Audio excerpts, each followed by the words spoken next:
Welcome to Profiles in Eccentricity, a show about weirdos. With your hosts, John Fahey, Aaron Peter, and Matt Brousseau.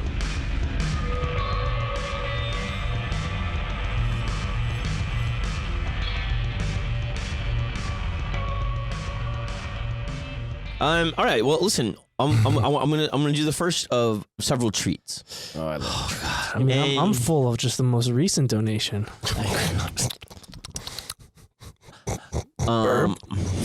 Yep. Yep.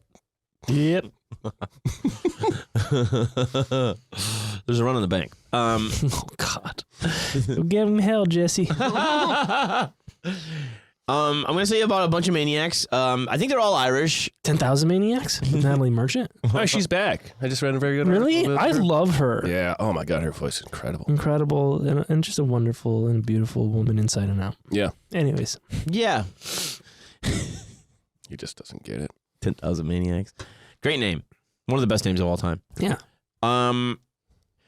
But so these are a bunch of characters that I got from this book, that I got from the Hyena Gallery, which again, if you want some weird shit, go to the Hyena Gallery. Yeah. Yeah. Go to the online store. It's amazing. And the prices are so reasonable. It's crazy. You know what he's selling right now? And it could be gone already. Vials of Sperm. coke? No. Hold on. I wouldn't be surprised. It's I'm crazy. I'm slashing sales on Cerebi Spoins. It's the son of the lobster boy took a bunch of erotic photos with a girl. Yes. No. Yes. No. We this did come up. Did it? I think on maybe The son of Lobster Boy took erotic photos? Yeah. And he's got the same lobstery disposition. Sweet buttery, Well, hopefully not sweet the buttery flesh. Yeah. And so he's there with some girl that has like a bunch of piercings and stuff, Yeah. and they're up to something. No, God damn it. I think it's really cool. It's porno, Aaron. Well, but that part is cool. And Just knowing that his I dad knew you was didn't like porn. That guy was right, man. fuck. yeah. You got me. What? You just can't go around with those little pinchers and just see what's. Well, I do love a pincer movement. Yes, it's a very good. Yeah, thank you. So I guess I should withdraw my previous judgmental statement. Yeah. I was just draw some butter instead. I guess I was just kind of like having some overlap of my feelings of the lobster boy and being a real piece of shit. Yeah. Yes, he violent, was. terrible. And I hope maybe his offspring is less of a piece of shit. Yes, I think he's there. Probably having a lovely, consensual, good time and artistic. Yeah, tasteful. Tastefully artistic and erotic photo shoot. But yeah, so if I know some of you sickos out there are into that, so check out Hyena Gallery. It's a real good time. But I found two guys in this wonderful little book. Couple good guys. In this tome, and they have the same exact name, No. which is very interesting. John Jacob Jingleheimer Smith. No, they're two Irish lads. Is that a sperm story? That's my name. It's my dad. That's my dad. So this guy, he was. What's the book, John? Oh, it's American Eccentrics by Carl Safakis, where also the Ketchum Brothers that Matt did came from a long time ago. The dumbest out. They have a. And the second dumbest. That's right. And I don't know if it's Safakis too that does the other book, but I also have again from Hyena Gallery the British Eccentrics book, Oh, okay. which I should probably give to you to mine because I'm fucking deep in this thing. Oh, yeah. And plus, I understand English. Right. Well, John understands American. I do. Well, this guy's name is John Curran. Curran. Right? Curran. Yes. Street. One of the streets I grew up on. Curran Street. Curran. In Echo Park. Oh, okay. Was it nice? No. No, we're safe. Is it now? Yeah. Oh, okay. This gentleman was known as a jail groupie, Oh. which is not to say he was like Not a punk. no, not a punk. Oh. A jail groupie. Yes, and now this would be the late 1800s. So, and it was a kind of person that would they were just drawn to the scene. Of jail? Yeah, the incarceration scene. Oh, okay. Yeah. So like music groupie. That. Yeah. What's up, guys? Hey, you what guys. are you guys doing? Can I get past the bouncer? You guys need me to move any equipment? So the main it would be I guess the Manhattan prison at the time. It was called the Tombs. Yes. Oh God. And that was because it was supposed to resemble Egyptian tombs. Cool. What a great place to be incarcerated. Yeah. And it was, torn down and rebuilt a few times. And it's like now, it's still that same place. It's like Manhattan Correctional Center or whatever. Cool.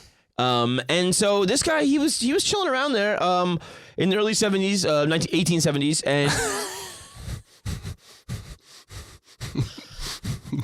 What? Two totally different images just flashed. 70s, 80s. Yeah, no, he was not there like in disco time. Chopping it up. Yeah, he's like, I love Bowie. It doesn't look like Studio 54. And so Like 54. the thing is that like they said the Tombs was like pretty easy to get into, but Hard to get out hard of? to get out of. So he would get in there, It really sounds and he'd be like kind of like giving people like fucking tours around, and he would be doing favors for like prisoners and the correctional facility staff, and like, and he was an older guy, and he would tell a lot of lies as he showed people around. Yeah, this place was built by the pharaohs. Yeah. It's, what you're smelling is Egypt. And so you make up all these like kind of ghost stories about the place and shit, and you'd be taking people around. And one time you saw this, this fucking priest going by, and he's like, "Yeah, that guy threw his mom out a third-story window." And it's like, meanwhile, he's just a priest going like to, It's just somewhere in the frock, I don't get it, man. Anyways, moving on. This guy killed a kid. And so he was making money doing this, and He's giving fake unauthorized tours of the tombs. Yeah, he's getting paid for this, and then he would come by with some fucking whack ass lumber, and he'd be like, "Oh, this is the gallows," and With just some lumber, just some Padre timber. Yeah. They're constantly building it, rebuilding it, Yeah, and you never know. Selling it to people, and they're buying it up, and they say that you'll die here. and he was. The thing is that like prisoners on death row really liked him. I wonder if there's ever a study of like, what do they like? And Do you think they like everything? it's just that like he had no reason to be there, Yeah. and they were just like, and he's nice to us, and he's talking like, and they started thinking like he could actually save them. Oh God. Yeah. Well, Which, he's a good liar. well, it's like, is it bad to give them hope? I don't know, but he was Some say it's the best of things. he would kind of give them some sort of pendants and stuff like that that are supposed to like keep away the gods of murder, execution, and if somebody would get their sentence commuted, Oh yeah, so then he was like, then it was like, God to- oh, he's the fucking real deal.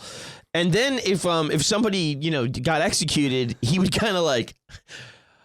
He would really get upset, almost as if the prison was like taking him down a peg. Yeah, Fuck, yeah. you're fucking up my rep. Yeah, and he would disappear for a few days, and then he would come back with a bunch of old clothes and say it was the clothes of the guy that died, and then he'd start selling those. yeah. Oh my Yes. God. Yes.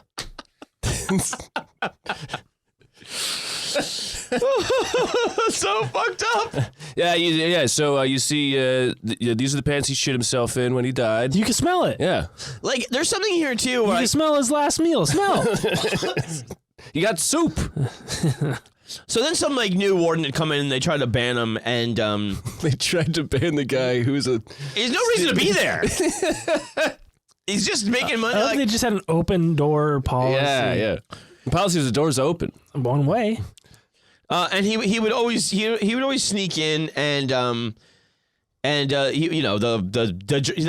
has a relationship with journalists then too. He's like, these guys, they always had like a character. Yeah. And they would always find the press. Yeah. Because they had those big fucking cards sticking out of them. Yeah. That's right. Press. Sure, word gets around. And so there was a bunch of people that were going like, this is how they used to deal with these guys back then. They would go like, what's going to happen to him if we don't let him do his thing? And they're like, then we'll have to pay for him to go to a home because he's nuts. Right. Then we're footing the bill. Right. Well, And then we don't want him to commit a crime because then we gotta fucking house him.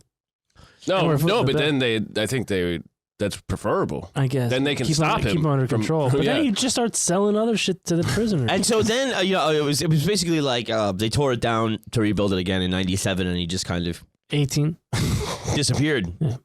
Well, some say he's still in there. Yeah. But it's just like, it's kind of like, it has like the Morgrat vibe, where it's like the jail groupie. Yeah. You're like, Morgrat. Yeah. what the fuck are you doing there? Yeah. And it's like, Well, one of the things I guess I sold at the time was just this is a savage place. Yeah. Check this out. Check out. It's called the Tombs. Yeah. And it's like half open apparently. You can lead tours around. These guys can't get out, but this guy can get in, no problem. Check this out. Hey, what are you guys doing? You want to go see some people in jail? And then everybody's just like, yeah, just let him do his thing. He ain't hurt nobody. I just like that he's like telling all these like, hey, these are the guys that are gonna get killed over there. So over by the pile of boards over there. Right. Don't make direct eye contact. Watch out. They're killers. Stone cold killers. They'll throw their poop at you. Here's a pendant. So that's John Curran, right? Okay. Now the other John Curran, he was known as One Lung. One lung. Yeah. Well, how come, John? Because of his deep diving ability? He was presumably he had one lung. This is a current affair. But he was also, it's the late 1800s to early 1900s time, and we are still in New York. And he was a member of the Gophers. The Gophers. Is that like neighborhood gang? 5 points. Like that whole gangs in New York. Dead Rabbit. What was the other ones? The Rabbit Head. Yeah, the Gophers were called that because like they did like cum blasters. They did all their meetings in like basements and stuff. So the idea was like they went out golf courses. Mm-hmm, yeah. Yeah. And, big teeth. They ran some prostitution. And it was all Hell's Kitchen. Nice. And yeah, man, fucking God, Hell's Kitchen, quite a scene. And to this very day. You think the food was good? I don't think to this very day at all. I mean, they got fucking daredevils and kingpins running around. They probably have an M&M shop.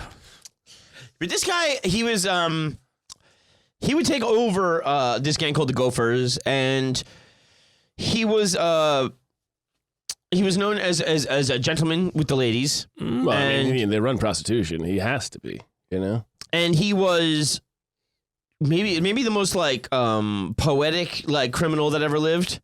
And he also was like... Is that a low bar or a high bar? I'm not sure. Well, you're going to be able to judge, man. Okay, thank you. Marquis de Sades rolling over in his face. I don't know of his tomb. And he was obsessed with hating the police. Like... As many a poet criminal is. Yeah. It's not unrelatable. So I think it was like tuberculosis was what fucked him up and caused the one lung. And so he was a tough guy in Hell's Kitchen, and he was between 7th and 11th Avenues and from 14th to 42nd Streets. And the newspapers at the time said they did not have the violence or brute power of the Gophers, which meant the cops don't go there. Yeah, right. Yeah, we can't fuck with these guys. And that was right under our noses. Like they were like he was like pathological in hatred of the police. Uh-huh.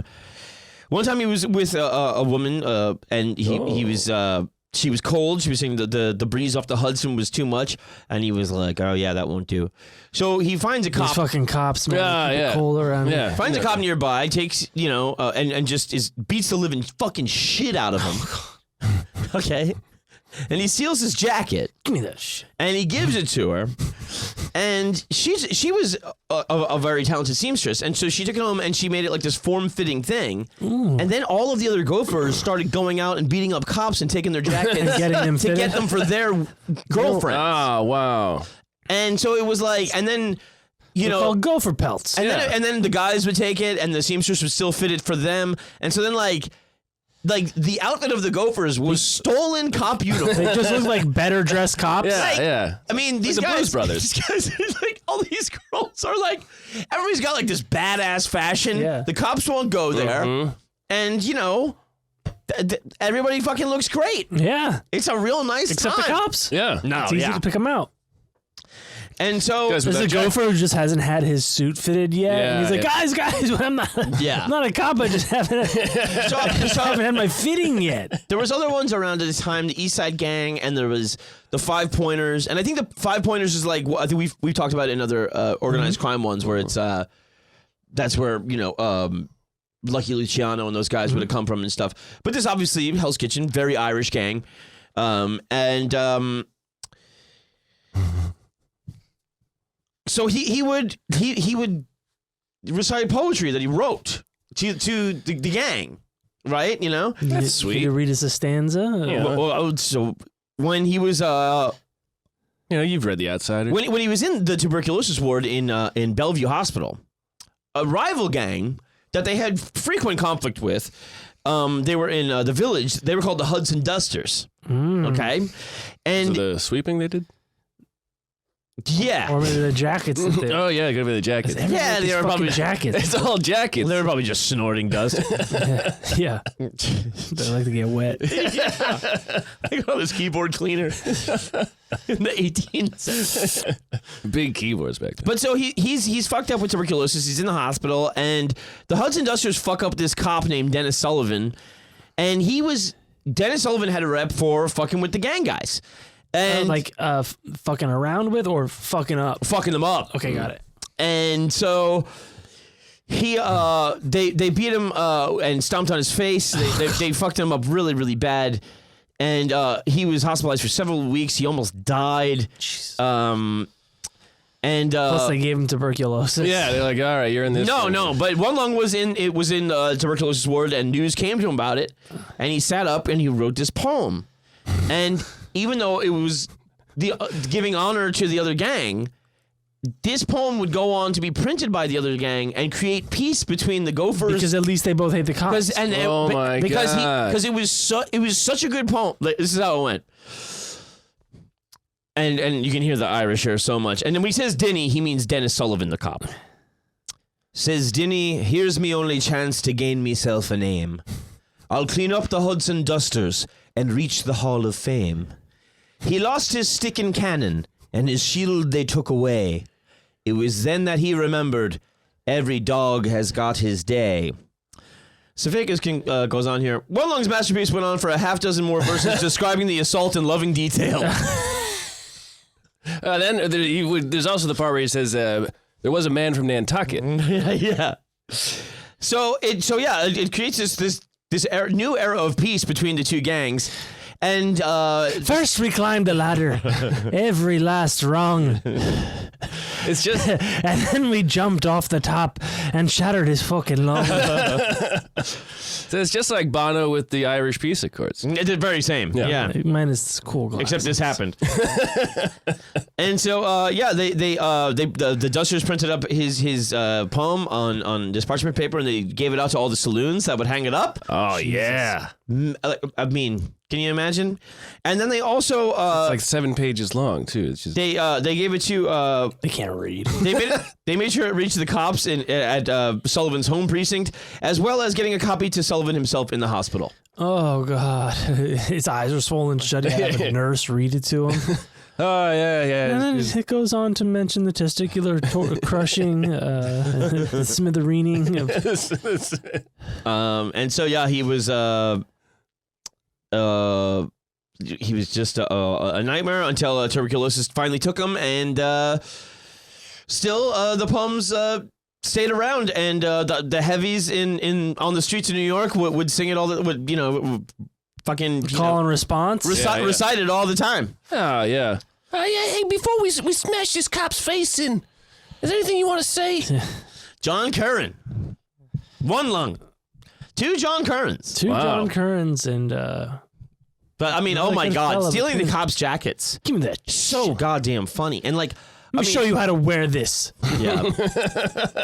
You fucking asshole. It was supposed to be between 2 cops that came up with Hell's Kitchen, where like one rookie said it's hell, and the older cop said, "Nah, man, it's voice." Yeah, it's Hell's Kitchen. Yeah. Let's take a quick break, and we'll come back with another shorty for you fellas. Oh boy. Be right back.